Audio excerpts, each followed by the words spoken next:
Assalamualaikum warahmatullahi wabarakatuh. Bismillahirrahmanirrahim. Alhamdulillahi rabbil alamin. Wal aqibatu lil muttaqin wala udwana illa 'alal zalimin. Asyhadu an la ilaha illallah wahdahu la syarikalah wa asyhadu anna Muhammadan abduhu wa rasuluh wa nusalli wa nusallim ala sayyidina Muhammad wa ala alihi wa sahbihi ajma'in. Tuan-tuan dan puan-puan, muslimin dan muslimat, mudah-mudahan dirahmati oleh Allah Subhanahu wa taala. Alhamdulillah, pada tengah hari ini kita sama-sama berada di dalam majlis ilmu, majlis yang sangat diberkati oleh Allah Subhanahu wa taala. Dan pada petang ini saya akan menyebut kepada tuan-tuan beberapa perkara, mudah-mudahan perkara yang kita sama-sama akan dengar nanti memberikan pengetahuan ataupun sebagai ulang kaji atas apa yang sudah kita fahami dan maklumi. Yang pertama saya nak menyentuh tentang peristiwa Maulidur Rasul, sambutan Maulidur Rasul kita ni. Ada orang sebut dia Nabi tak buat. Jadi bila Nabi tak buat, buat apa kita sebut-sebut buat. Ada yang juga yang kata bahawa Rasulullah tu tak ada apa istimewa masa dia budak-budak. Masa Rasulullah kanak-kanak ni tak ada apa istimewanya, dia serupa dengan budak-budak biasa. Jadi buat apa yang kita sambut dia? Nabi Muhammad ni dia tak ada apa-apa. Dia hanya menjadi nabi. Selepas dia menjadi nabi tu barulah dia ada yang dikatakan rasul. Sebelum tu dia tak payahlah kita sambut. Yang ni saya dengar satu ucapan satu ustaz, dia sebut Nabi Muhammad ni budak-budak ni macam orang biasalah. Macam budak-budak biasa, tak ada apa-apa keistimewaan. Jadi tuan-tuan, pendapat ataupun kata-kata yang macam itu adalah salah. Kerana Rasulullah bukan macam budak biasa, bukan macam anak-anak kita ni. Ni yang ni kita kena faham, tuan-tuan. Baik, Abdullah bin Abdul Muttalib, bapa Rasulullah, berkahwin dengan Aminah binti Wahab ketika berusia 24 tahun. Ketika Abdullah tu berusia 24 tahun. Abdullah adalah anak kepada Abdul Muttalib bin Hashim, iaitu seorang pembesar di kota Mekah. Dan ketika Abdullah berkahwin dengan Aminah bapa dia Wahab sudah pun mati, dan Aminah pada masa itu tinggal bersama dengan bapa saudaranya yang bernama Uhyab. Jadi datang meminang Abdul Muttalib, datang meminang untuk anak dia Abdullah. Kenapa Abdul Muttalib datang meminang Aminah untuk Abdullah? Sebab Aminah ni orang rupawan pada masa itu, orang yang terbaik di kalangan bangsa Arab, dan juga mempunyai susur galur dengan keluarga Abdul Muttalib, iaitu pertemuan pada keturunan Qusay bin Kilab. Lebih kurang 5 pupu lah. Kalau kita ni sepupu, 2 pupu, 3 pupu, 4 pupu, 5 pupu. Pertemuan Aminah dengan Abdullah tu pada pertemuan pupu tu. Lebih kurang 4 atau 5 pupu. Dan ketika berkahwin dengan Abdullah, ketika itu usia Aminah belasan tahun. Kahwin dengan Abdullah yang usia 24 tahun. Hari Abdullah kahwin dengan Aminah, hari itu juga bapa dia Abdul Muttalib kahwin. Ini yang kita kena ingat benda ini. Hari bapa Nabi Abdullah kahwin dengan Aminah, hari itu juga Abdul Muttalib bapa pada si Abdullah berkahwin. Kahwin baru lah. Hala nama dia. Nama isteri dia ialah Hala. Bapa kahwin, anak pun kahwin hari yang sama. Abdul Muttalib bapa kahwin dengan seorang perempuan, nama dia Hala. Anak namanya Abdullah, kahwin dengan Aminah. Abdul Muttalib kahwin dengan Hala, dapat anak namanya Hamzah bin Abdul Muttalib. Abdullah kahwin dengan Aminah, dapat anak namanya Nabi Muhammad sallallahu alaihi wasallam. Sebab itu jarak ataupun umur antara Hamzah dengan Nabi Muhammad ni sebaya.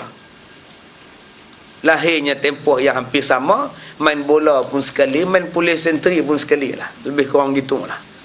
Sebab itu Hamzah bila dia mati dibunuh dalam peperangan Uhud, Nabi marah sangat. Nabi terasa sangat. Sebab ni kawan sepermainan dia. Walaupun itu adalah bapa saudara dia, tetapi dia sebaya, seumur dengan Nabi Muhammad. Sebab itu bila Nabi tengok Hamzah dibunuh dalam peperangan Uhud, dadanya dibelah, jantungnya dikeluarkan, hidungnya dipotong, timbul satu perasaan yang sangat membuak-buak dalam hati Rasulullah. Kata Rasulullah, siapa yang bunuh Hamzah ni, aku akan buat macam mana dia buat kepada Hamzah. Turun perintah Allah melarang Nabi Muhammad membalas dendam kepada orang. Idfa' billati hiya ahsan. Balas kepada orang dengan benda yang lebih baik. Jangan balas dengan keburukan. Sebab itu bila Wahsy masuk Islam, Wahsy yang tembak Hamzah dengan tombak tu masuk Islam, Rasulullah layan dengan baik. Begitu juga Hindun yang belah dada Hamzah dan nak makan hati jantung Hamzah pun Nabi layan dengan baik. Sebab Allah pesan kepada Nabi supaya jangan balas dendam. Jadi kalau kita ni, Nabi pun dilarang oleh Allah supaya jangan balas dendam. Apa sebab kita nak balas dendam? Tak payahlah balas dendam. Tak payah dah buat lagu sampai nak balas dendam. Ada ubi, ada batas, ada hari boleh ku balas. Tak payah tuan-tuan. Tu cerita anak bapa tu, tahun 1968. Tak payahlah kita nak balas-balas dendam, tak payah. Baik, bila kahwin, Abdullah tinggal di rumah Siti Aminah ni selama 3 hari. Selepas 3 hari tinggal di rumah Aminah, barulah Abdullah bawa Aminah ni balik ke rumah Abdul Muttalib di Mekah. Tak berapa lama selepas berkahwin, Abdullah bawa barang perniagaan pergi ke Syam. 3 tempat dia pergi. Yang pertama, dia pergi ke Syam. Lepas itu dia pergi ke Gaza, di Palestin. Selepas ke Gaza, Abdullah balik ke Madinah. Bila pergi ke Madinah, Abdullah jatuh sakit. Bila jatuh sakit di Madinah, tak boleh balik ke Mekah. Utusan orang Madinah bawa ke Abdul Muttalib, bagi tahu bahawa anak kamu sakit di Madinah. Bila utusan Abdul Muttalib sampai, Abdullah sudah pun meninggal dunia di Madinah. Tak sempat dibawa balik ke Mekah. Maka pada masa itu Aminah sedang mengandungkan Nabi Muhammad sallallahu alaihi wasallam. Bila mengandungkan Nabi Muhammad, Abdullah pula mati. Maknanya tuan-tuan, Nabi Muhammad tidak kenal bapa dia. Tak pernah tengok bapa dia. Dulu bukannya ada gambar macam kita ni. Kita sekarang ni anak yatim, pak ada gambar. Arwah pak tu dalam album penuh dengan gambar pak. Boleh tengok anak yatim sekarang. Sebab tu anak yatim sekarang jangan duk rasa susah. Jangan duk rasa berat. Nabi Muhammad lagi berat. Nabi Muhammad langsung tak kenal bapa dia. Saya anak yatim juga. Dululah lah tua tak yatim lah. Bapa saya meninggal ketika saya usia 8 bulan. Walaupun 8 bulan tak kenal siapa lagi, tapi saya kenal bapa saya. Sebab ada gambar dia, ada frame dia, ada album bapa saya. Saya boleh tengok gambar dia walaupun hitam putih color dia. Keluar dalam paper lagi, pak saya mati ni keluar dalam paper. Siap beli frame lagi gambar. Saya keluar dalam surat khabar. Jadi yatim saya ni tak ada apa, saya boleh kenal bapa saya. Yatim sekarang pun boleh kenal bapa dia. Yatim Nabi Muhammad mana boleh kenal Abdullah? Gambar tak ada masa itu. Yatim pula dalam perut. Ketika dalam perut sudah pun mati bapa. Bapa kita kebanyakan dia mati waktu kita dah besar, 5-6 tahun kita kenal bapa kita. Jadi tuan-tuan, bagi anak yatim tak payahlah kita rasa susah hati dengan jadi anak yatim. Banyak orang bila jadi anak yatim dia susah hati, hibah, sedih. Kenapa Nabi Muhammad dilantik daripada anak yatim menjadi Rasulullah? Kerana nak ajar pada kita, kuatkan semangat. Nabi Muhammad yatim lagi teruk. Mak mati, bapak mati, tok wan mati. Nabi Muhammad relax. Tak ada pun Nabi Muhammad berjalan keliling kampung minta lagu tolong kami, bantu kami. Tak ada tuan-tuan. Tu cerita 3 Abdul 1964 yang menyanyi Haji Bakhil. Suara P. Ramli. Lala pergi ambil harta Sidik Segaraga. Pergi lelong rumah Sidik Segaraga. Bukan saya bersyukur bapak saya mati. Saya redha bapak saya mati kecil. Saya mati kecil. Ya, masa saya kecil bapak saya mati, saya redha. Sebab apa saya redha? Sebab saya tak ada dosa dengan bapak. Untung tuan-tuan, di hari kiamat Allah tak soal dosa dengan bapak. Dosa gigi mata dengan bapak tak ada. Dosa tengking bapak tak ada. Dosa sepak bapak tak ada. Zaman sekarang ni dengan pak dia pun dia sepak. Dia kapak bapak dia, semuanya pak belaka. Sepak pak, kapak pak, semua dia buat. Saya sekurang-kurangnya saya tak ada dosa dengan bapak. Saya tak ada dosa maki bapak. Saya tak ada dosa menjadikan hati bapak saya terasa, bapak saya sedih. Saya tak ada dosa. Untung tak jadi anak yatim, tuan-tuan. Untung. Kita tak ada tahu berapa lama kita nak disoal di hari kiamat. Hanya kerana masalah dengan bapak kita. Raya tak balik, bapak kecil hati, kena soal. Kamu ni raya puasa tak balik, Dipa Bali balik. Bapak kata. Setengah anak tu raya Dipa Bali tak balik, raya puasa pun tak balik. Langsung tak mau balik. Pak terasa hari kiamat kena soal. Kita buat kasar dengan bapak kita kena soal. Tapi anak yatim mana ada soal. Sebab tu saya cukup tak suka kalau anak-anak yatim, cikgu di rumah anak yatim, rumah sekolah anak yatim ke apa, duk ajar budak-budak ni jadi lemah semangat. Cuba jadi kuat semangat. Walaupun kami anak-anak yatim, tapi kami akan berusaha bersungguh-sungguh. Barulah betul lagu dia. Ini saya pergi ceramah satu tempat, kumpulan anak yatim ni dengan lembek-lembek. Kami anak yatim, kami perlukan kasih sayang. Nyampah, tuan-tuan. Jadikan budak-budak tu lembek. Janganlah jadi lembek. Kamu duduk di rumah anak yatim tu 1000 nikmat dah. Waktu puasa Ramadan, tarawih, moral ni cukup susah dapat anak yatim ni. Semua penuh. Raya ni tuan-tuan banyak bawa pergi supermarket, Tesco, Giant, Raksasa, semua dia pergi. Sekarang dah banyak dah korporat pergi bantu anak yatim. Nabi Muhammad siapa bantu? Syukurlah, ajar supaya jadi orang yang bersyukur. Jangan jadi lemah semangat, tak larat, letih, tekilan dan sebagainya. Bila Abdullah meninggal, Aminah mengandung. Yang masalahnya tuan-tuan, keberkatan kepada Aminah ni, ketika mengandungkan Rasulullah, Aminah tak sedar pun yang dia mengandung. Sebab tu saya kata awal-awal tadi, jangan kata Nabi Muhammad ni sama macam budak lain. Aminah ketika mengandungkan Rasulullah tak rasa pening, tak rasa sakit dan tak rasa pun dia mengandung. Malaikat datang bagi tahu dekat Aminah, kamu rasa kamu hamil ke Aminah?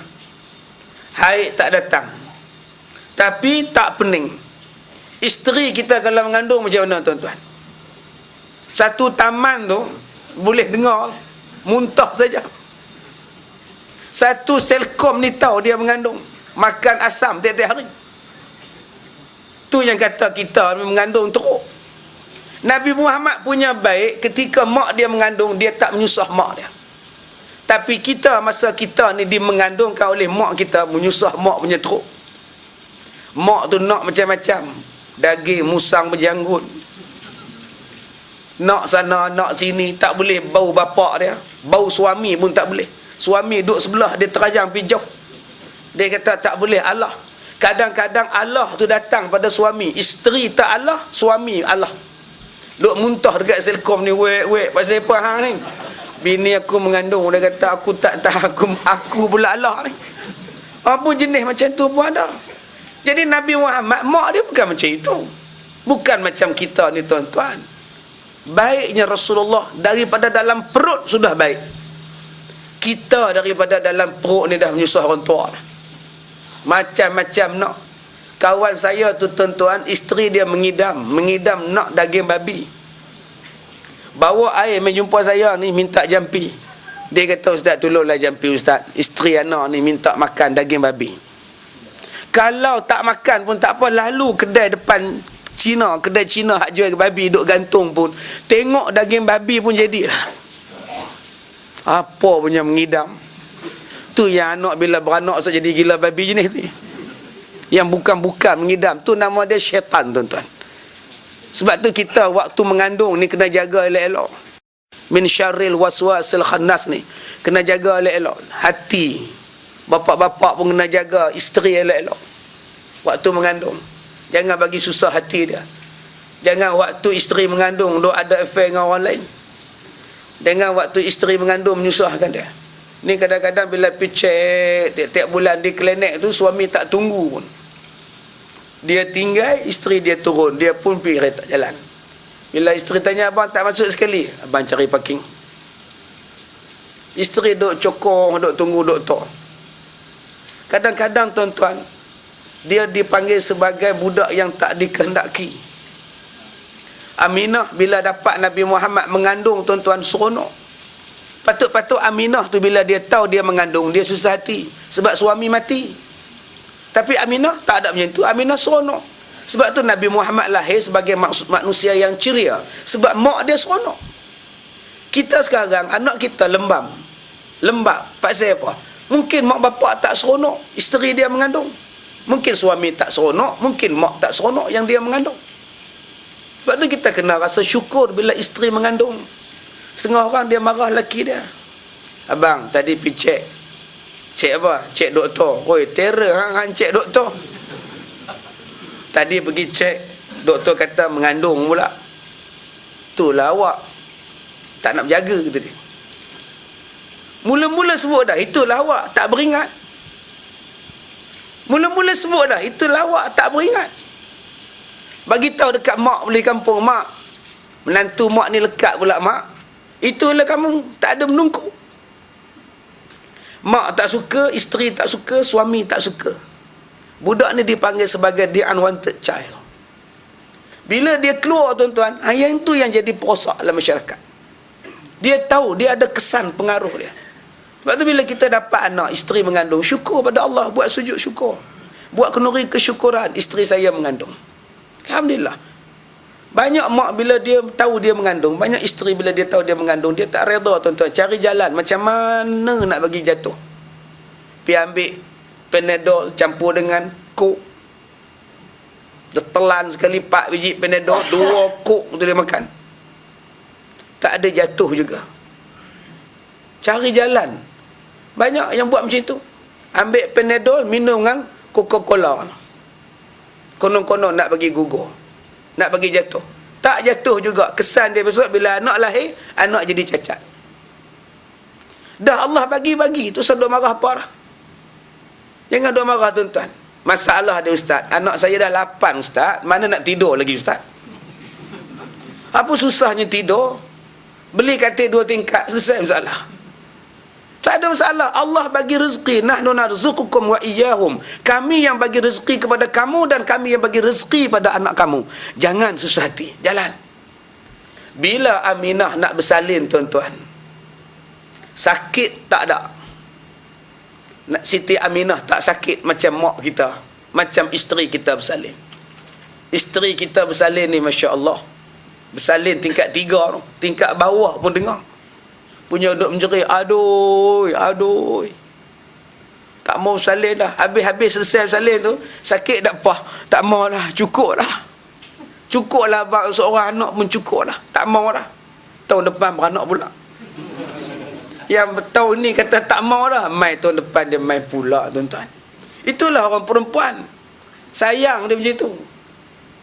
Kita kalau pergi hospital salin tu, tuan-tuan, ada 3 bangsa duk teriak waktu bersalin. Tuan-tuan tengok bangsa mana paling kuat menjerit. Kita pekuk telinga, tuan-tuan. Jenis-jenis buak-buak tu, ayo dah, tuan-tuan. Riuh lah. Paling senyap sekali orang kita. Sebab tu, tuan-tuan, suami ni bila isteri bersalin, duduklah di sebelah dia. Bila masuk dalam bilik bersalin tu, duduk sebelah. Cari tempat bersalin hak elok sikit, duduk sebelah, pegang tangan dia, pergi semayang hajat, ambil air selusuh bagi minum. Tak tahu, ustaz, nak buat air selusuh macam mana? Allah, pergi ambil air mineral ni, baca Fatihah 7 kali. Baca surah Al-Fat ayat 1, inna fatahna laka fatham mubina. Bagi isteri minum, sapu di muka dia, sapu di perut dia. Selesai masalah. Tak payah nak pergi jumpa Tok Bidan minta air selusuh. Paling senang buat Al-Fatihah 7 kali, surah Al-Fat ayat 1. Dah. Jadi Al-Fatihah tu macam mana nak baca, ustaz? Nak baca macam mana? Al-Fatihah, Al-Fatihah, bukan. Baca sampai habis lah, alhamdulillah tu. Orang kita ni payah tuan-tuan, dia kena cerita sampai habis. Lain kali ustaz cakap biar terang. Memanglah. Nak buat jenah hang yang tak terang. Dia kata ustaz tak terang. Jadi tuan-tuan buat sian dekat isteri kita. Setengah suami bila isteri bersalin, dia duduk tingkat bawah. Relax, isap rokok. Selangor Dacan lawan Kelantan bola ni. Nampak? Duk cerita pasal bola tuan-tuan. Yang isteri bersabung nyawa. Patut-patut duduk di sebelah, pegang tangan isteri, genggam tangan isteri, bagi semangat. Lahir saja anak, Allahu Akbar, Allahu Akbar. Tak payah nak dengar di telinga dia pun tak apa. Bang dalam bilik bersalin tu juga. Bang.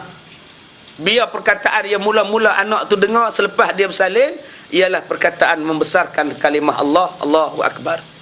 Sebab yang banyak sambut baby sekarang ni macam-macam tuan-tuan. Bukan Islam pun yang sambut baby pun. Kadang-kadang sing. Kadang-kadang bukan Islam. Yang ni kita tak mau. Siti Aminah bila dia bersalin tak rasa sakit. Tak terasa pun. Malah tak ada orang sambut ketika Nabi bersalin. Sebab tak menyusah dengan orang.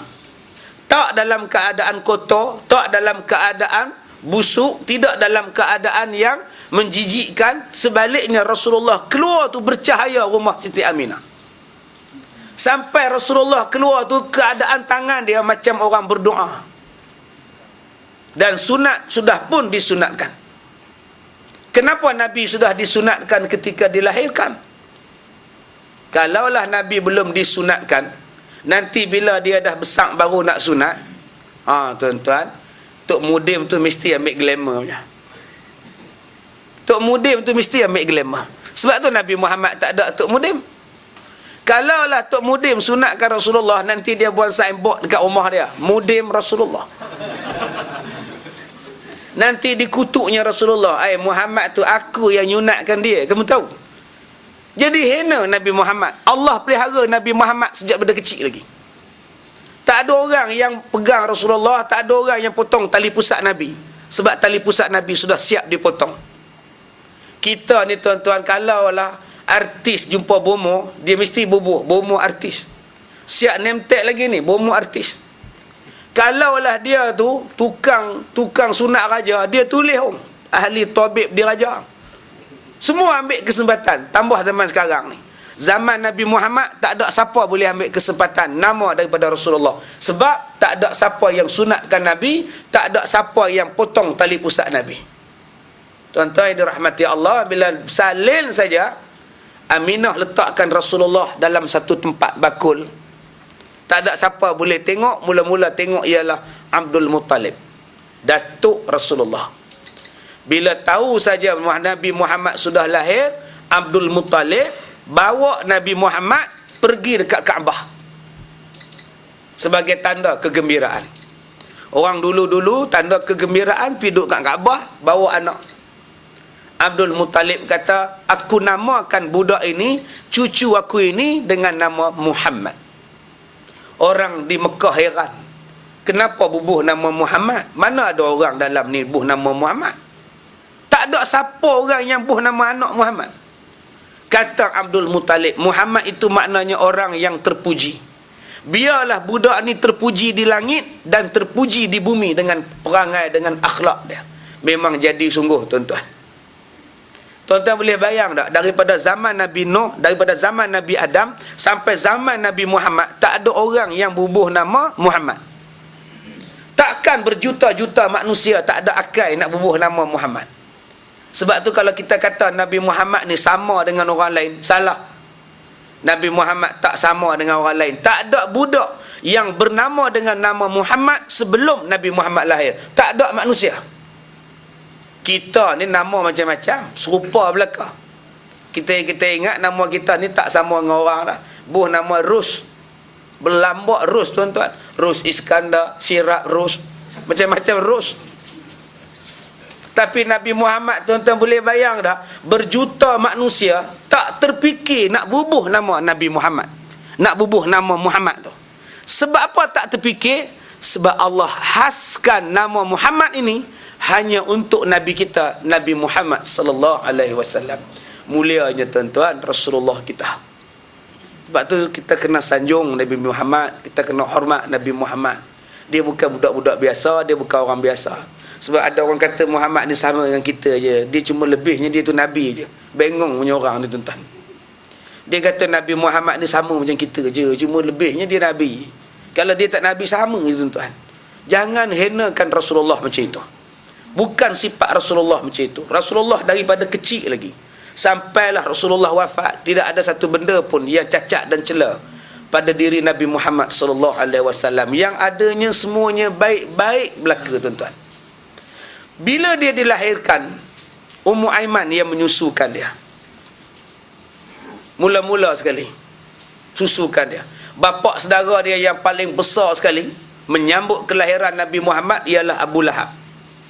Abu Lahab tu sambut Rasulullah 100 ekor unta, buat kenuri cukur kepala. Kalah kita tuan-tuan. Kita sambut Rasulullah besok 100 ekor apa? Tuan-tuan besok ada ceramah maulud, tuan-tuan nak sembelih apa esok?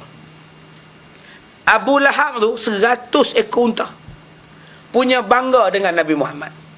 Sebab Nabi Muhammad ni anak menakan dia, anak adik dia, anak Abdullah mati. Dia rasa anak menakan aku lahir dah. Bila Nabi Muhammad lahir tuan-tuan, cahaya ni sampai ke Syria. Cahaya yang menerangi bumi Mekah sampai ke Syria. Api yang disembah oleh orang-orang Majusi di Paris terpadam, walaupun tidak pernah terpadam selama 1000 tahun. Syaitan-syaitan iblis ni tuan-tuan menjerit. Dalam hadis menyebutkan bahawa iblis menjerit sebanyak 4 kali. Dia menjerit, marah, menjerit, sedih, semuanya ada. Dalam bahasa kita menjerit tension. Sebab tu di KL pun ada orang menjerit, nama dia KL menjerit. Iblis pun menjerit juga. Iblis menjerit sebanyak 4 kali. Kali pertama bila Allah melaknat iblis. Aba wastakbara wa kana minal kafirin. Bila Allah kata kamu ni orang kafir, iblis terus menjerit. Yang kedua, bila Allah kata kepada iblis, qala fahbit minha fama yakunu laka an tatakabbara fiha fakhruj innaka minas saghirin. Allah halau iblis daripada syurga, iblis menjerit. Ayat surah Al-A'raf ayat yang ke-13. Ayat yang ke-13. Qala fahbit minha fama yakunu laka an tatakabbara fiha fakhruj innaka minas saghirin. Jadi tuan-tuan, surah Al-A'raf tadi, ayat yang saya bacakan tadi adalah di antara ayat yang paling iblis takut. Jadi tuan-tuan yang mana rajin hafal ayat ni. Ada gangguan di rumah ke, gangguan di pejabat ke, mesin photostat duk berjalan sendiri pun ada juga di pejabat. Saya banyak pergi pejabat tuan-tuan. Dia duduk petang-petang tu, orang duduk mandi dalam bilik mandi, bilik air, tapi tak ada siapa, tapi bunyi orang mandi. Tapi janganlah baca ayat tu dalam tandas pula. Qala fahbit minha, jangan tuan-tuan, ini dalam tandas tak sesuai untuk dibaca. Baca tempat baik-baik. Ya, tempat yang ayat yang paling setan takut ada 10. Saya bagi satu ya, bagi banyak tuan-tuan kan ingat pun. Saya bagi satu dulu. Qala fahbit minha, surah Al-A'raf juzuk 8 ayat 13. Balikkan baca, amalkan. Anak teriak malam, anak menangis malam, muih dekat telinga kiri kanan dia. Suami menangis malam, muih dekat telinga kiri kanan dia tu. Ayat yang saya sebutkan tadi. Kali ketiga iblis menjerit ialah apabila Nabi Muhammad dilahirkan. Bila Nabi Muhammad dilahirkan, iblis menjerit. Menjerit tension. Macam tuan-tuan, kalau tension macam mana? Kali keempat iblis menjerit ialah apabila suratul Fatihah diturunkan. Ada 4 kali iblis menjerit seumur hidup. Menjerit tension, menjerit marah, sedih. Bila dilaknat oleh Allah, bila dikeluarkan daripada syurga, bila Nabi Muhammad dilahirkan, dan yang keempatnya apabila surah Al-Fatihah diturunkan. 4 benda ini. Sebab itu surah Al-Fatihah ni ialah ibu kepada segala penyakit. Nabi Muhammad suruh baca 7 kali surah Al-Fatihah. Bila tuan-tuan ada hajat, baca 7 kali. Tuan-tuan kena gigit binatang, nak pergi ke klinik hospital lambat, tuan-tuan ambil Al-Fatihah ni, baca Al-Fatihah, ludah di tempat yang kena gigit 7 kali. Ni Nabi suruh buat. Gigit lipan ke apa ke, baca Al-Fatihah 7 kali, baca, ludah di tempat gigit. InsyaAllah. Begitu juga kalau tuan-tuan ni tak tahu nak buat apa, orang masuk hantu. Setengah orang dia tak percaya histeria ni. Tak percaya pun tak apalah, tunggu kamu masuk hantu baru kamu percaya. Allah sebut benda masuk hantu ni dalam surah Al-Baqarah. Allazina ya'kuluna ar-riba la yaqumuna illa kama yaqumul ladzi yatakhabbathu asyaitanu minal mas. Orang yang makan riba, tidaklah dia bangun di hari kiamat, melainkan dia bangun macam orang yang kerasukan hantu. Allah sebut dalam Quran macam orang kerasukan syaitan. Terang-terang sebut dalam Quran bahawa syaitan itu boleh merasuk manusia. Jadi orang yang masuk hantu ni tuan-tuan, baca Al-Fatihah 7 kali dekat air. Kalau tak nak dia minum, disemburnya kita, tuan-tuan sembur dekat dia balik. Jangan tuan-tuan kumur sembur dekat dia, marah dia. Tuan-tuan tuang tangan, tabur je dekat dia. Orang dulu-dulu bila dia nak jampi, dia suka makan sirih. Makan sirih dengan pinang, ngak. Lepas tu dia start jampi. Dia ludah habis kat muka orang sakit. Seronok tuan-tuan, jadi bomoh tuan-tuan. Boleh ludah orang. Bukan senang tuan-tuan nak ludah orang. Sebab tu sekarang dia ramai orang nak jadi bomoh. Senang, boleh ludah orang, boleh cabul orang, boleh rogol orang. Macam-macam tuan-tuan. Nanti saya akan buat satu ceramah khas berkenaan dengan kahin, ataupun bomoh, ataupun pawang dan dukun. Tengoklah bulan depan kot keluar CD yang baru, saya akan buat tajuk dia puaka ni yang rapik ni. Ya, tak buat nak betung. Mana hak boleh, mana yang tak boleh pergi berubat dengan bomoh ni. Kita ni kadang-kadang mengaji rajin, kuliah rajin, tiap hari kuliah, tapi ke bomoh pun rajin juga. Asal sakit bomoh. Kalau bomoh tu sakit lah. Terlalu percaya sangat kita ni. Sampai kita ni dengan telur tu pun kita boleh percaya. Dia injek dengan satu jarum halus dalam kulit telur tu, dia bubuh lilin. Dia injek kulit telur tak pecah. Dalam injek tu lah dia bubuh darah atau pencelup atau pewarna. Kemudian bila kita sakit, dia akan ambil telur tu, dia bubuh di tempat yang sakit, dia akan geser-geserkan. Kemudian dipecahkan dalam pinggan putih. Nampak tu, darah, nanah ada, darah ada, rambut pun ada. Ni semua sihir. Kita bila tengok benda tu, ya Allah, siapalah yang buat kat aku ni? Padahal dia tipu kita. Banyak orang tak sedar. Tu yang bila dia minta yang bukan-bukan, kita bagi. Minta anak bagi, minta ni bagi. Bila dia dah rogol kita, kita report dekat polis. Ustaz merogol pesakit. Sebab dia panggil bomoh tu ustaz. Bomoh bukan ustaz. Kita ni asal bomoh, ustaz. Asal ustaz, bomoh. Bila ustaz tu rogol orang, dia bubuh ustaz. Padahal mana ustaz tu bomoh. Sebutlah bomoh merogol pesakit.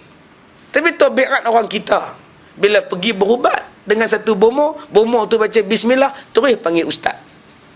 Bila ustaz tu rabah, dia kata ustaz merogol, ustaz merabah. Baik, balik kepada Rasulullah tadi. Bila sampai kepada Rasulullah sallallahu alaihi wasallam lahir ke atas muka bumi ini, kegembiraan melimpah ruah. Semua orang suka. Sebab Nabi Muhammad ni tengok dia pun suka dah masa dia lahir. Termasuklah pada masa itu ada seorang anak remaja perempuan yang berusia 15 tahun. Yang berusia 15 tahun. Bila tengok Nabi Muhammad ni, dia kata, seronoknya kalaulah aku boleh bela budak ni. Teringin. Budak remaja 15 tahun. Tengok budak comel ni, dia kata kalaulah aku boleh bela ni, seronok sungguh aku. Betul tuan-tuan, 25 tahun selepas itu, anak remaja perempuan ini boleh bela sungguh Nabi Muhammad tu. Remaja perempuan yang berkenan dengan Nabi waktu kecil ini, nama dia ialah Khadijah binti Khuwailid radhiyallahu anha. Masa Nabi Muhammad baru lahir, Khadijah berusia 15 tahun. Dia pergi rumah Aminah, dia tengok Aminah, dia tengok Rasulullah ni, dia dukung Rasulullah. Dalam hati ni berkenan, kalau lah aku dapat bela budak ni, memang Allah izinkan dialah yang Allah pilih jadi isteri Rasulullah. Sebab tu akak-akak di belakang tu jaga-jagalah. Bila pergi ziarah anak orang, tah-tah anak tu suami kita apa? Mana kita nak tahu? Kita ziarah kawan kita baru salin, kita kata, comelnya anak kamu non. Geram aku tengok non. Masa tu kita umur 30. Sekarang umur kita 60. Budak tu lah suami kita sekarang. Jangan kata tuan-tuan. Ada opah jawab, ustaz, opah dah tua ustaz, 70, takkan nak jadi suami opah. Mana nak tahu, lagi 37 tahun, itulah suami opah. Opah masa tu 107 tahun, suami opah 37. Makcik Wuk di Terengganu. Siapa nak sangka? Tak ada siapa boleh sangka jodoh, tuan-tuan. Siapa boleh sangka? Tak ada siapa sangka jodoh kita. Budak-budak mana tak akan jadi jodoh kita? Rita tu sangka ke? Tak sangka, tuan-tuan. Kita ni lagi tak sangka. Hak budak lain ramai lagi pergi ambil hak tu. Tuan-tuan lagi tak sangka. Hai, Masya Allah. Ni yang dikatakan sebagai jodoh. Ada orang tanya, ustaz, tu tua-tua tu kahwin nak buat apa tu ustaz? Biarlah dema kahwin, tuan-tuan. Tahulah dema nak buat apa. Tak payahlah kita siang malam fikirkan nak buat apa tua-tua ni. Tak payah fikir, tuan-tuan. Mereka tahulah nak buat apa bab-bab tu. Yang tu tak ada krosos, tuan-tuan. Baik, Rasulullah sallallahu alaihi wasallam disusukan dengan Ummu Aiman. Tabiat orang Arab, pukul berapa kita nak habis ni? Pukul 2:30? Bukan pukul 2 ke? Ya ke? Tabiat orang Arab, bila dapat baby, dia takkan menyusukan di Mekah. Sebab persekitaran Mekah tu tak berapa kondusif, kata orang. Tak berapa menyelerakan keadaan. Keadaan orang ketika tawaf telanjang, tuan-tuan. Zaman dulu orang tawaf di Kaabah tu telanjang.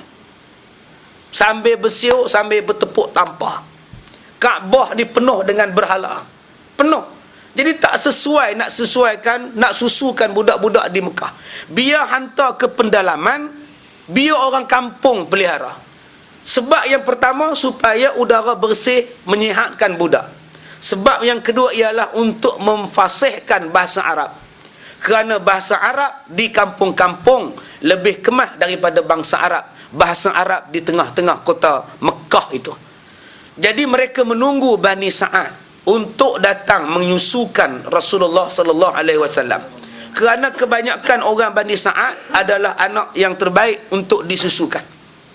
Dalam duk tunggu tu, tuan-tuan, ada satu keluarga miskin. Keluarga ni bernama keluarga Halimatus Sa'diyah. Orang susah. Makanan tak ada, minuman tak cukup, apa semua tak ada. Pergi ke kota Mekah untuk cari mana-mana budak yang boleh kalau disusukan. Mereka menunggang seekor unta yang kurus. Jalan tak tegap, unta ni pun lemah. Bila unta ni lemah, berjalan pelan, unta lain boleh potong rombongan Halimah. Bila orang lain dah sampai ke Mekah, bila semua orang lain dah sampai ke Mekah, dia mau dapat anak-anak orang kaya untuk disusukan. Halimatus Sa'diyah lambat sampai. Unta dia sakit gout gemak. Bila lambat sampai, mak orang dah tak ada. Yang tinggalnya ialah Nabi Muhammad. Kenapa orang tidak mau ambil Nabi Muhammad sebagai anak susuan? Sebab Nabi Muhammad anak yatim. Sebiasaannya kalau anak yatim, upah tidak lumayan. Siapa nak tanggung duit?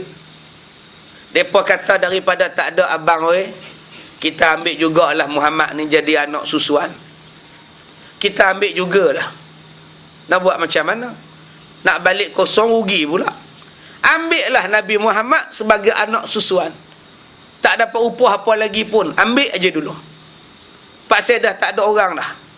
Bila buat balik, tuan-tuan, naik di atas unta tu, Halimatus Sa'diyah susunya hanya sebelah saja yang mengeluarkan susu. Sebelah lagi tak ada susu. Bila Nabi Muhammad cicip saja susu si Halimatus Sa'diyah, keluar susu. Bukan setakat Nabi Muhammad boleh minum, adik-beradik susuan Nabi Muhammad pun boleh minum. Dan unta yang bawa Halimatus Sa'diyah yang semalam ni berjalan ni punya slow, hari ni berjalan laju, boleh potong unta orang lain. Halimah tanya dekat suami dia, abang, ini unta baru ke bang? Kata suami dia, nak beli baju baru pun tak ada, nak tukar unta baru. Ini unta kita lah. Pak siapanya laju semacam ni abang? Tuan-tuan nampak tak barakah? Ni yang kata barakah ni. Barakah Nabi Muhammad, bela dia susu keluar. Bela dia unta tak sihat pun jadi sihat. Kalau kita faham dua benda ni tuan-tuan, rahmat dan barakah. Dia datang daripada Nabi Muhammad, boleh dapat. Datang daripada Allah, tapi Nabi Muhammad boleh bawa. Wa ma arsalnaka illa rahmatan lil alamin. Tidaklah kami utuskan kamu wahai Muhammad melainkan menjadi rahmat pada sekalian alam.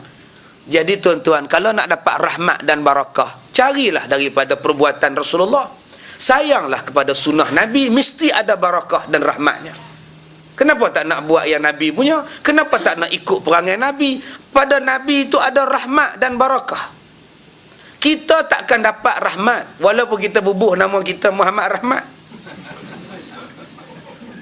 Nak dapat rahmat ni tuan-tuan, kena ikut cara Rasulullah. Kita takkan dapat barakah kalau nama kita restoran berkat sekalipun. Kalau meniaga tak ikut cara Rasulullah, tidak barakah. Perniagaan mesti ikut cara Rasulullah, InsyaAllah dapat barakah. Mana-mana orang yang mengamalkan sistem ekonomi Islam, ekonomi Rasulullah, InsyaAllah selamat. Ada bank yang berteraskan pada Islam mencatatkan keuntungan 1.23 bilion. Ada bank yang mencatat keuntungan tahun lepas saja 1.23 bilion dan terjejas dalam keadaan yang sangat minima dengan kegawatan ekonomi, hanya kerana meletakkan Islam dalam trust perniagaan.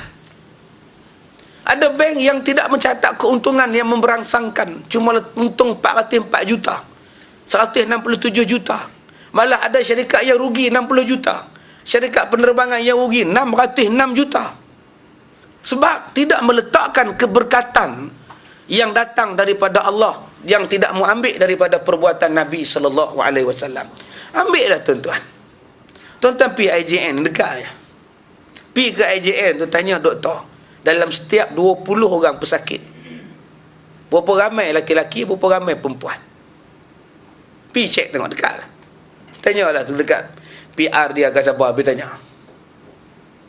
Dalam 20 orang pesakit jantung, 16 laki-laki, 4 perempuan. Itu nisbah. Orang laki-laki ramai sakit jantung. Dalam 16 yang sakit jantung itu, berapa ramai yang ada janggut, berapa ramai yang tak ada janggut? Pergilah cek tuan-tuan. Sebab tu Nabi suruh simpan janggut. Ada sebab. Ada hormon, ada tumbesaran hormon pada janggut itu mempengaruhi kepada jantung. Apa kaitannya tuan-tuan? Kenapa Nabi Muhammad bila sujud, bila tahiyat akhir, Nabi Muhammad angkat tangan, asyhadu an la ilaha illallah. Banyak lagi jari lain boleh angkat. Jari tengah ke, jari hujung ke? Pasal apa jari telunjuk juga yang diangkat? Pak dia angkat 2 sekali. Boleh juga. Pasal apa yang Nabi angkat 1? Kerana jari ni uratnya bertembung sampai ke hati. Angkat saja asyhadu an la ilaha illallah, hati ni akan sebut tiada Tuhan melainkan Allah. Kaitan yang Nabi buat tu tuan-tuan, bukan saja-saja Nabi buat angkat. Habis tu ustaz nak angkat tu nak pusing ke nak apa ustaz? Ada orang sat naik sat turun, sat naik sat turun. Biar pergi kat dia lah tuan-tuan. Tuan-tuan duk tengok dia, tuan-tuan tak khusyuk pula. Main mana buat-buat ni? Tuan-tuan perasan tuan-tuan khusyuk, tuan-tuan duk tengok jari dia. Mana punya jaran susah ni? Dia perasan dia betul dah, padahal dia lah tak betul. Orang hang semayang, hang lah semayang, yang duk tengok orang pasal apa? Selalu kita macam tu. Asyik semayang je kita rasa kita khusyuk dah, kita tengok orang depan, garu sana, garu sini, apa budak ni. Hang tu semayang, hang sedang tak? Hang semayang, hang tumpu lah. Semayang yang duk sibuk orang depan pasal apa? Ya, orang depan tu pun janganlah kacau orang belakang. Mana ada saya kacau? Tak, saya semayang je ustaz. Memang kamu tak kacau, tapi baju kamu tu menjadikan orang kacau. Pergi tulis macam-macam baju tu. Oh, maktab perguruan. Oh. Sebab tu nak sembahyang, tak usah tulis-tulis apa. Relax supaya orang belakang tenang, orang depan pun tenang. Baik, jadi tuan-tuan, Halimatus Sa'diyah bila dia bela, ada keberkatan pada Nabi ni. Awal-awal bela sudah ada keberkatan. Sampai jadi seronok, sampai jadi tenang, ceria. Balik tentang yang tadi ni, 16 orang laki-laki, 4 orang perempuan. 16 orang laki-laki, 4 perempuan jantung. Kenapa perempuan sikit pula jantung dia? Kenapa orang perempuan sikit sakit jantung? Tak ramai. Saya tanya, dia kata pasal orang perempuan ni tak ada tension. Tension tu tak ada. Dia tak ada tension, tuan-tuan. Sebab apa tak ada tension? Dia lepas. Pitching dia lepas. Dia kalau dia marah tu, dia marah lepas. Kalau suami dia lambat ke, dia lepas. Dia beleter tu rupanya menjadikan jantung baik rupanya. Sebab tu orang perempuan kan, dia suami dia balik lambat balik, orang lama tunggu, nampak dia lepas suara. Yalah, abang dengar ceramah juga, tapi kita tunggu lama, nampak dia lepas. Suami tak lepas. Hai, balik lambat susah, balik awal susah. Dia tak lepas, dia simpan. Tu yang lama-lama boom sekali kena serangan jantung tu. Jadi akak-akak kalau nak tengok suami cepat sakit jantung, rajin-rajin beletek untuk depa ni. Kalau kesian kat suami tu, salah beletek. Kesian tuan-tuan, kesian kat suami ni. Baik, jadi tuan-tuan, bila kita tengok sunnah Nabi dalam bab janggut saja, ada sunnah dia. Orang perempuan kalau suami dia ada janggut, tolong main janggut. Tolong main. Macam mana nak main, ustaz? Pulanglah. Yang tu tak ada kursus. Takkan yang tu menang ajar lagi. Suami yang tak mau simpan janggut, start tahun ini 14.30, start simpan. Ada barakah pada dia. Sebab Nabi buat. Setiap sunnah Nabi tu mesti ada barakah kalau kita tiru. Minum selepas setengah jam makan, ada barakah. Saya pergi ceramah di Kulim, 2 roti capati dia bagi saya makan. Oh, sedap tuan-tuan. Rumah Pakistan. Makan petang 6.30. Saya ingat dah tak ada nasi, makan 2 keping. Tengok-tengok nasi biryani pula. Saya kata, Tuan Haji dah tak boleh makan, Tuan Haji. Sudah kenyang. Ustaz, isteri saya sudah sama niat sama ustaz. Makanlah ustaz, ini basmati punya ustaz. Makan juga makan tuan-tuan ni. Orang Kedah sebut mengkelan lah. Ni ayam tak ada ni. Saya perhati dekat meja saya, air tak dia bubuh. Saya kata, Tuan Haji, air je tercekik je. Ustaz mengikut sunnah Rasulullah sallallahu alaihi wasallam. Setengah jam lepas makan baru minum. Saya kata kalau setengah jam lagi makan, matilah saya. Wak marilah air tu saya nak minum. Sebab itulah nama dia sunnah. Bukan dah tercekik pun tak boleh minum. Sabar nak. Lagi 2 minit lagi dah, sabar. Ni pun haru tuan-tuan. Kena faham betul-betul sunnah tu barakahnya macam mana. Baik, bila duduk di rumah ni, kambing-kambing Halimatus Sa'diyah semuanya gemuk. Habis satu kampung ni datang jumpa dengan Halimatus Sa'diyah. Sejak kamu bela budak ni, aku tengok kamu ni dah mewah sekarang ni, mah. Sagi kak poh mari 5. Hoi, kamu tengok, aku nengok kamu sekarang ni udah senang, kata dia. Entahlah berkat bela budak ni gamaknya. Sampai macam tu tuan-tuan. Sifat Rasulullah. Kalau kita kata bahawa kita ni macam Nabi Muhammad tu macam kita waktu kecil-kecil, salah tuan-tuan. Kita ni pegang apa pun pecah. Cuba tengok kita kecil-kecil, pegang gelas pecah. Sebab tu mak bagi gelas plastik. Pegang piring kaca pecah. Nabi Muhammad tak ada macam tu tuan-tuan. Allah pelihara sungguh Nabi Muhammad. Tuan-tuan, cuba tengok anak tuan-tuan. Bila orang datang aja mesti dia pun sibuk sekali. Kita jamu makanan, roti, biskut, buah. Anak kita duduk sebelah kita. Dia suka duduk sandar kita. Mak, nak tu. Di dapur ada, pergi ambil. Nak yang tu. Sebab apa dia nak yang tetamu punya? Roti, biskut tu sama dengan tin dalam dapur tu. Tapi kenapa dia sibuk nak makan yang tetamu punya? Dia sibuk bukan pasal roti, dia sibuk pasal roti tu dibubuh atas piring yang dia tak pernah tengok. Air kopi tu dibubuh dalam cawan yang dia tak pernah tengok. Yang dia duk makan cawan plastik, yang dia duk pakai pinggan plastik. Pinggan plastik tu pun berlubang tengah pak dia duk cucuh api rokok. Sebab tu bila dia tengok gelas lawa, pinggan lawa, dia nak rasa pasal lawa. Sebab tu tuan-tuan, yang mana ada pinggan mangkuk hak lawa-lawa pakai. Pi Langkawi tu baca doa 4 kali. Jampi custom. Wa ja'alna min baini adumbuh custom. Custom tidur lena. Tak kena cukai pinggan tu. Tapi awak balik ke Kuala Lumpur, pinggan tu simpan dalam almari. Tak kena tuan-tuan. Pakailah. Nabi Muhammad waktu kecil tak pernah menyusahkan orang. Dia bukan macam budak-budak zaman kita ni naik basikal tayar satu. Belum dapat motosikal lagi, baru basikal. Bila kita tanya Pak siapa yang angkat motor tayar sebelah ni, dia kata ni sekarang ni zaman kemelesetan ekonomi. Jadi kalau pakai tayar sebelah, jimat kos sikit. Kata. Nabi Muhammad bukan jenis tu tuan-tuan. Jumpa buah pelam, curi buah pelam.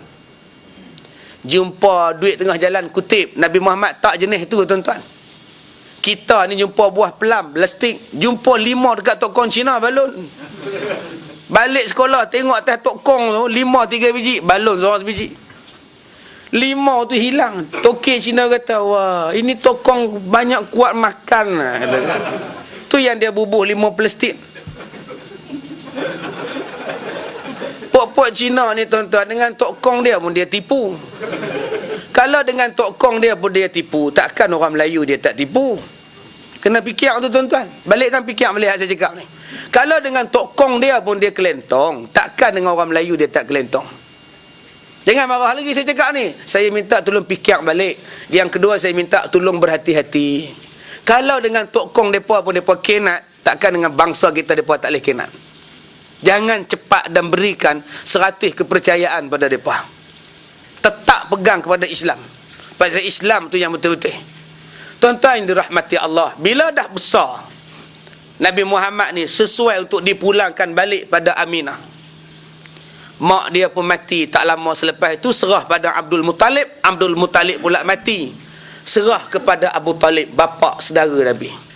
Kita habis dah kan? Pukul apa nak habis ni? Habis dah kot. Nak semayang ni, nak kerja. Sama kerja aku apa? Oh, dapat extend pula. Saya kata dapat extension. Baik, kemudian kita dapat extend. Ya, baik. Kemudian tuan-tuan, bila dia dah besar, remaja, dalam umur 8 tahun, 10 tahun gitu, duduk dengan Abu Talib. Abu Talib ni orang semekin, anak ramai. Yang ni yang saya katakan tadi, nak jadikan manusia macam Nabi Muhammad, walaupun dia budak, tapi dia boleh tahu, dia boleh bawa diri. Yang ni yang kita nak lahirkan budak-budak macam ni, yang pandai menghargai mak bapak. Walaupun dia miskin, dia budak, duduk di rumah orang miskin, Nabi Muhammad tahu apa tanggungjawab dia. Dia tak jadi budak-budak yang mengada-ngada. Nabi Muhammad tak jadi budak-budak yang mengada-ngada tak tentu hala, mentang-mentang dia anak yatim. Dia tak manja dengan Abu Talib. Dia buat kerja ambil upah bela kambing. Malah semua Nabi tuan-tuan terlibat dengan membela kambing.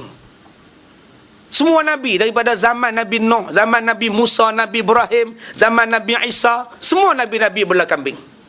Kenapa tabiat Nabi ini semuanya bela kambing? Kerana kambing adalah binatang, lambang kepada binatang dan makhluk yang paling sombong, yang paling degil. Cuba tuan-tuan tengok kalau orang bela kambing. Kalau kita ajak dia minum, ajak dia pergi mandi, dia break 4 kaki break. Punya keras kaki dia. Kalau kita tanam pokok pisang, kita balut pokok pisang dengan plastik, dia sondoi kepala dia, nak makan pokok pisang tu juga. Tabiat manusia pun lebih kurang macam tu tuan-tuan. Yang haram yang itulah gatai nak buat. Sebab itu Nabi-Nabi diajar membela kambing supaya jiwanya kuat. Kerana manusia pun degilnya lebih kurang kambing juga. Tu sifat dia. Yang kedua, Nabi Muhammad mengambil upah, membawa perniagaan bersama dengan Abu Talib. Bantu Abu Talib yang miskin. Dahlah miskin, anak ramai pula. Tuan-tuan cuba perhati, orang miskin ni kebanyakan anak ramai. Kalau miskin tu anak ramai lah. Kalau anak ramai tu miskin lah. Yang kaya ni 2-3 anak. Yang miskin ni, ya Allah, kalau pergi di kampung-kampung tu tilam dia jemur kot tingkap. Jemur kot tingkap, matahari nak basuh, nak cerahkan tilam tu. Tak bantai pula tu. Anak 8 dah tilam saja. Pak siapa jadi macam itu?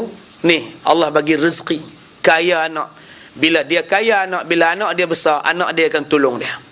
Adilnya Tuhan yang maha bijaksana ni, tuan-tuan.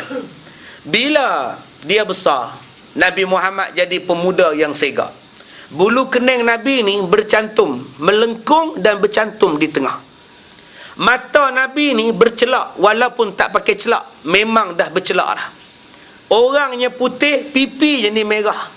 Rambut Nabi ni panjang, masa muda ni panjang sampai di bahu. Putih. Nak kata tinggi sangat tak, nak kata rendah sangat pun tidak, sedang-sedang. Bila berjalan, berjalannya bongkok ke hadapan, tunduk ke hadapan. Berjalannya laju-laju ke depan. Dia bukan macam kita lembut lembai ni. Kita ni bila berjalan tu dia jalan lembut, bukan macam itu. Nabi dia berjalan cepat. Dia berjalan nak ke depan jalan dia. Ini cara bentuk Rasulullah berjalan. Badannya tegap. Orangnya berjanggut, lebat janggutnya. Siapa tengok pun berkenan.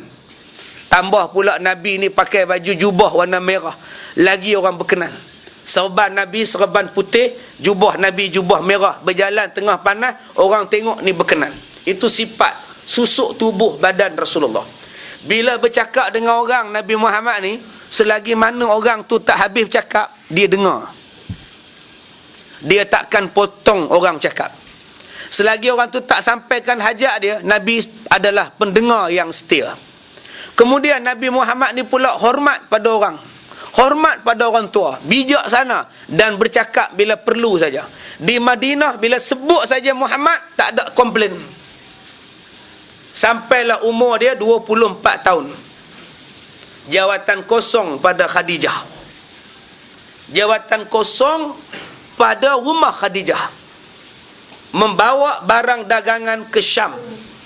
Khadijah Enterprise, import export.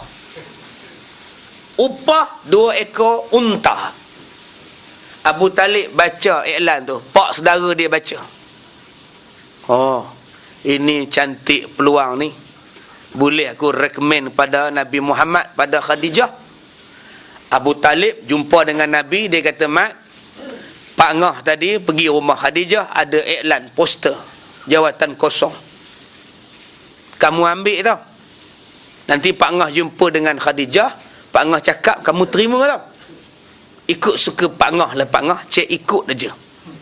Sampai di rumah Khadijah, Abu Talib kata, "Jah, aku dengar kamu ada jawatan kosong nak diisi, ya ke?" "Ya," kata Khadijah. "Bawa perniagaan, berniaga di Syam. Kalau begitu, saya minta pada kamu, berilah pada anak saya Muhammad." Dia sekarang ni tak ada kerja, perniagaan pun tak buat. Sekarang ni kalau kamu nak, Muhammad boleh bawa. Muhammad ni budak baik, kamu pun kenal. Muhammad ni budak amanah, kamu pun tahu. Jadi kalau kamu setuju, aku boleh bawakan Muhammad." Kata Khadijah, "Kalau Muhammad, saya setuju sangat. Sebab saya tahu Muhammad ni orang baik." Kata Abu Talib, "Tapi kalau Muhammad 2 ekor unta, aku tak maulah. Kalau kamu setuju, aku minta 5 ekor upahnya."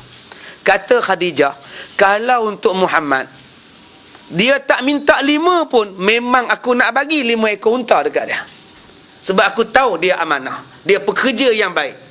Ini tuan-tuan, kalau tuan-tuan di sini majikan, kalau budak pekerja kita baik, staf kita budak cekap, yang kita duk berkira gaji pasal apa?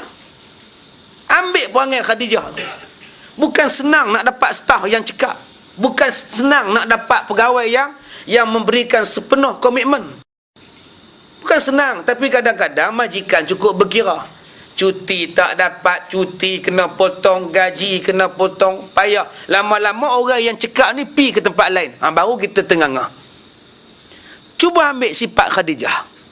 Kalau dia seorang pekerja yang cukup berwibawa, pekerja yang sangat efisien, ambil lah.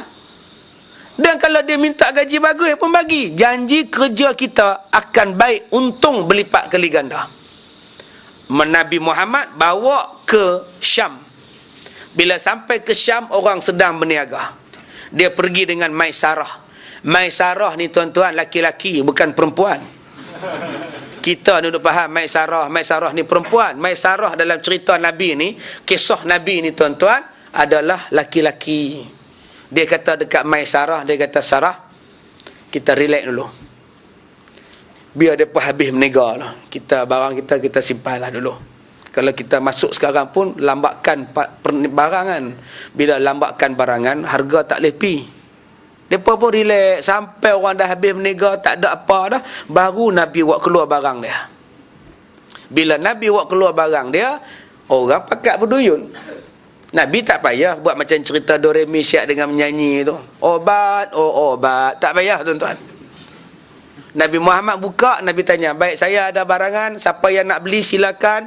Saya nak beli. Disebabkan barangan ni barangan terhad, siapa yang nak beli lebih, silakan. Nampak tak? Cerdik Rasulullah. Dah tak ada barang. Siapa yang nak apa nama, dengan lebih, silakan. Bayaran dengan lebih, silakan. Siapa lawan lah? Lobby lah siapa yang nak. Akhirnya perniagaan Rasulullah untung berlipat kali ganda. Malah dia boleh bawa barangan Syam pula. Untung tu boleh beli barangan Syam untuk dibawa berniaga di Mekah pula. Bila dengar Nabi Muhammad balik, Khadijah dia mengendap ke tingkat atas. Ngendap ke tingkat atas tu. Rumah mereka 2 tingkat. Tuan-tuan jangan faham rumah orang Arab dulu tak ada tingkap. Bukan setakat ada tingkap, 2 tingkat lagi tuan-tuan. Ada balcony lagi di atas tu. Cuma tak ada kolam renang di atas. Siti Khadijah tengok barang habis, ceria. Nabi Muhammad ceria Maisarah. Maisarah kata, "Jahoi, Muhammad meniaga macam ni, first class. Cukup pandai meniaga, warok sungguh, baik sungguh. Kalaulah dia jadi suami kamu, Jahoi. Kamu pun janda lama lah. Orang Minang kamu tolak. Asal Minang tolak. Asal tolak Minang. Apa kata? Kamu ambil Muhammad jadi suami Jah. Aku tengok tak lebih layak daripada dia Jah. Kata Khadijah, kalau kamu setuju, tanyalah pak-pak saudara aku, mereka setuju tak? Kalau setuju, aku pun setuju. Maka Maisarah pun jumpa dengan Rasulullah. Wahai Muhammad, kamu nak tak kahwin? Kalau kamu nak, Khadijah boleh. Itulah dia contoh laki-laki dipinang perempuan. Bukan Khadijah jumpa bawa sirih junjung mai jumpa Nabi, kami datang 1000 hajat. Bukan. Orang perempuan meminang laki-laki, dia mesti ada orang tengah. Dia ada orang tengah. Din, kamu dia dah umur 34, Din, tak nak kahwin, Din. Siapalah nak dekat aku? Apa tak nak pula? Kak Tipah tu, dia nak kat kamu. Dia okey apa? Cuma dia selalu kena tipu lah. Tipah tertipu itu aja. Kalau kamu nak, okey apa? Iya ke? Kalau gitu aku setujulah. Itulah bentuk orang perempuan meminang laki-laki. Kahwin tuan-tuan. Rasulullah 25, Khadijah 40. Kahwin dengan janda. Mereka kata, memanglah kahwin ustaz. Janda tu janda ada reta. Cuba janda tak ada apa. Siapa nak ustaz? Dia. Jangan salah faham. Kalau Nabi kahwin kerana harta, mesti Nabi kaya lepas Nabi kahwin. Tapi Nabi papa ke dana lepas kahwin. Khadijah pun papa ke dana lepas kahwin. Segala harta kekayaan Khadijah diberikan untuk Islam. Kerana Islam selepas Nabi dilantik menjadi Nabi, diboykot selama 3 tahun.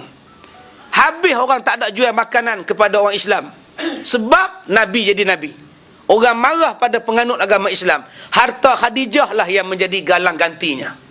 Maka berkahwinlah dengan Khadijah. Daripada Khadijah ini dapat 6 anak. Anak Nabi ni 7 orang. 6 daripada Khadijah. Seorang daripada Maryah. Seorang daripada perempuan isteri Nabi ni yang bernama Maryah. Itu yang budak-budak tadika buat lagu nasyid tu. Anak-anak Nabi ada 7 orang. 3 laki-laki, 4 perempuan. Pertama Kasim, Ibrahim, Abdullah, Zainab, Ruqayyah, Ummi Kalsum, Fatimah. Anak-anak Nabi sangat bertuah, mati kecil-kecil di kota Mekah. Oi, anak kita kalau balik seronok tuan-tuan. Adik-adik tahu, ayah tak tahu lagu tu. Ayah pun tahulah. Cuba ayah nyanyi. Cik Baba jatuh dalam parit. Dia pak, dia tahu lagu tu je. Dia tak tahu lah lagu ni. Dapat anak laki-laki Nabi semua mati kecil. Nabi punya anak laki-laki semua mati kecil. Yang tinggal besar-besar anak perempuan tu pun mati muda-muda. Yang pertama bernama Zainab. Zainab berkahwin dengan seorang laki-laki yang bernama Abul As Ar-Rabi'. Kemudian yang kedua Ruqayyah berkahwin dengan Utbah. Yang ketiga Ummi Kulsum berkahwin dengan Rumaino. Yang tu saya tambah lah. Ummi Kulsum berkahwin dengan Utaibah. Dan Fatimah berkahwin dengan Ali radhiyallahu anha, radhiyallahu anhumah. Jadi tuan-tuan, 4 anak Nabi. Yang pertama Zainab kahwin dengan Abul As Ar-Rabi'. Yang kedua Ummi Kulsum dan Ruqayyah kahwin dengan 2 adik-beradik. 2 anak beranak Nabi ni kahwin dengan 2 adik-beradik laki-laki, iaitu Utbah dan Utaibah bin Abu Lahab. Dia tuan-tuan, Abu Lahab tu pak menakan Nabi, merangkap besan Nabi, merangkap musuh Nabi. Ui, banyaknya merangkap tuan-tuan. Mula-mula dia pak saudara Nabi, 100 ekor unta dia buat kenduri bila Nabi lahir. Dia punya seronok dengan Nabi, dia bela Nabi, dia sayang dekat Nabi. Bila Nabi kahwin, dia pun kahwin. Dia dapat anak, Nabi dapat anak. Anak dia 2 orang jantan kahwin dengan anak perempuan Nabi. Maka mereka pun berjadi besan pula. Sebab itu tuan-tuan, kena jaga hukum. Menantu, sepupu dengan sepupu boleh kahwin. Jaga-jaga ni. Kita ada bapa saudara, kita ada bapa saudara. Anak bapa saudara tu dengan kita boleh kahwin. Ni tidak, kita ni asal nak salam saja. Batal air semayang. Batal air semayang maknanya tak boleh salam, maknanya boleh kahwin. Ni dengan sepupu batal. Yang kita duk salam buat siapa? Saya duk tunggu, saya sampai tadi pukul 12, 15 minit tengah hari saya sampai lah. Duk cari parking, tam mana aku nak parking, lala turun tingkat 5 tu. Hoi, depa ni kalau banjir ni jenuh kereta aku ni, duk bawa sekali ni. Tuan-tuan, saya nenek duduk di lobi, saya tengok. Oi, tu dia peluk. Ya Allah. Ni adik abang kot. Oi, tuan-tuan, 5 orang perempuan, dia seorang peluk ni apa hal ni? Pakai seksi Ahmad. Kalau saya buang kepiah, saya pun nak peluk juga tuan-tuan. Relax depan saya ni. Menung saya tengok. Oi, kata dia, main peluk. Apalah kamu pak tepuk ni. Hak perempuan tu pakai baju lengan tak ada ni. BCG 2 ketui ke 3 ketui ni. Sampai tak ada malu dah ni. Astagfirullahalazim. Saya tengok depa buat dek tuan-tuan. Hai, dahsyat. Sik baik saya tak duduk kat KL ni. Sik baik saya duduk kat Ipoh boleh gagah lagi. Saya ni pakai kepiah tuan-tuan. Saya tengok tak ada malu, tak ada apa. Dia kira mesra, siap laga pipi dia. Relax. Masya-Allah, masya-Allah tuan-tuan. Haram tu tuan-tuan. Oi. Daripada duk buat macam itu, baik peluk babi. Peluk babi tak berdosa. Sungguh lori babi tu lalu depan menara kita ni, jatuh seekor, duk tengah jalan tak tahu nak pergi mana ni. Tuan-tuan boleh ambil dia, dukung dia. Sian babi ni comel juga tu, dia tak tepi. Tak berdosa. Sagi sama lah. Pi ambil tanah 2-3 ketui, buah layak campur, sama 6 kali air bersih, jalan. Tapi dengan anak dara, kita duk pegang, nak sama dengan apa? Dosa. Tapi hari ni orang tak anggap dosa. Orang tengok babi tu, kotor. Memanglah babi tu kotor. Tapi hak kita duk pegang nak dara orang, berdosa di sisi Tuhan. Ni dah naik motor melekat 2 orang tuan-tuan. Naik EX5 melekat. Dua-dua duk olahraga. Punya rapat. Seat belakang tu kosong. Jadi tolong jaga. Lepas ni yang mana sepupu, yang mana sepapan, 2 pupu, yang tu tak boleh bersalam. Sebab boleh kahwin. Nabi Muhammad dengan Abu Lahab, pak saudara. Tak apalah boleh salam, pak saudara. Dengan anak pak saudara tu. Macam saya dengan Cik Jelani ni sepupu. Cik Jelani ni ada anak dara. Anak dara tu panggil saya Pak Su Kazim. Saya dengan anak dia, saya boleh kahwin. Walaupun kami sepupu, dengan anak dia, saya boleh kahwin.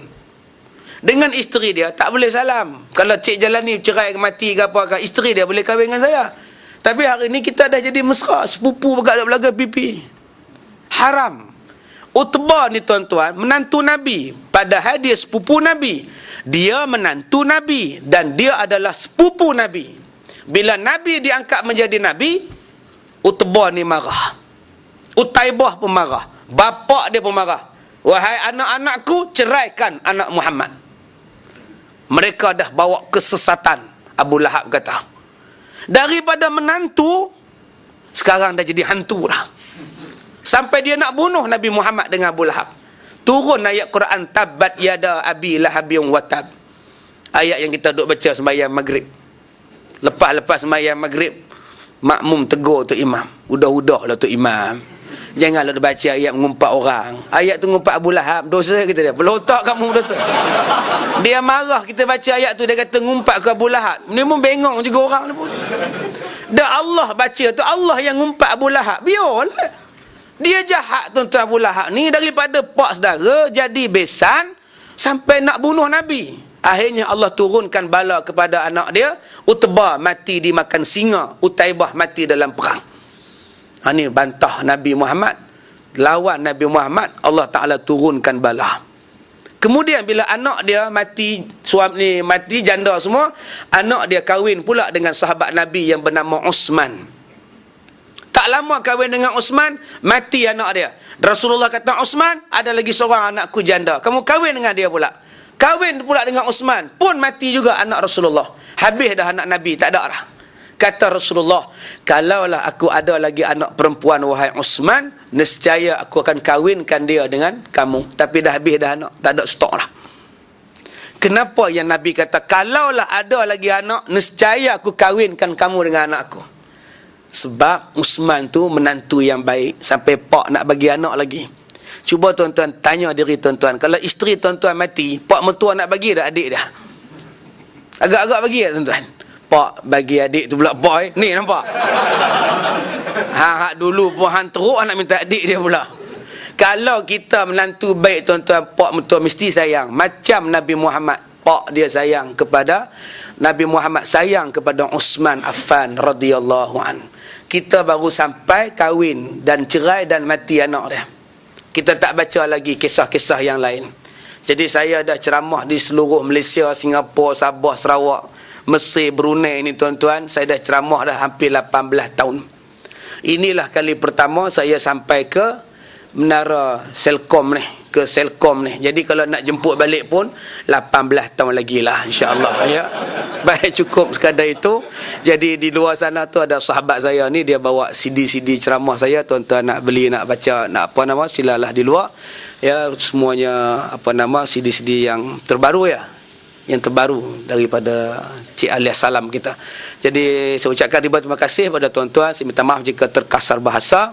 Wabillahi taufiq wal hidayah. Assalamualaikum warahmatullahi wabarakatuh. Ya